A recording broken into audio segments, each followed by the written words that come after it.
Sziasztok srácok! Ebben a videóban megmutatom, hogy hogy kell Game Pass-et csinálni.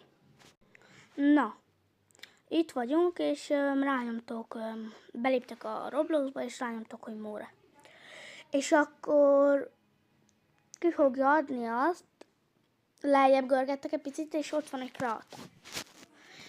Rányomtok, és ide érkeztek, és ott van, hogy a jobb felső sarokba, hogy az a három csík, és ott van, rányomtok, és ott van egy Creations, egyel arrébb, és akkor mindenkinek lesz egy saját pályája, nem kell semmit csináltok, csak rányomtok a saját pályátokra, rányomtok, ide kerültök, és megint ott van az a három csík, a dashboard mellett egy picit, és lejjebb görgettek, és ott van, hogy monetization, és ott van egy picit arrébb lentebb, hogy passes.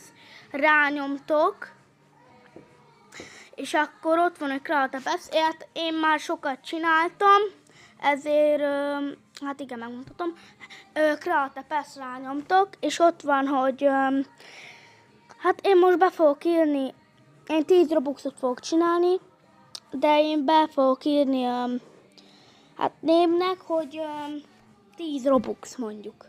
Mert ugye én most annyit fogok csinálni, 10 Robux, lejjebb mentek, ott van egy Create Pass, és akkor csak annyit kell csinálnotok, hogy megkeresitek, hogy mit írtatok be izének, és ott van, hogy 10 Robux. Rányomtok, és akkor csak annyit kell csináltok, megint ott van a jobb felső sarokban az a három csík, és akkor ott van, hogy lesz.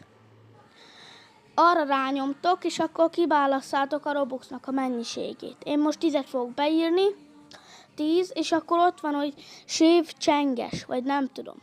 Sév-csenges, és akkor megcsináltátok, és nem léptek ki úgymond laponként, hanem teljesen az X-re rányomtok, rányomtok, kiléptek, és rányomtok a PLS Donate-re.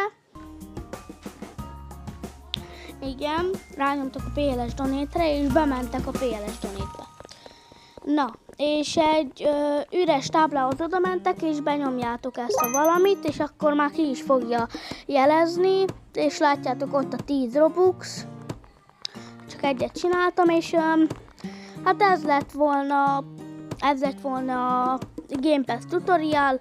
Ha szeretnétek még ilyet, akkor iratkozzatok fel a csatornára. Jó, sziasztok!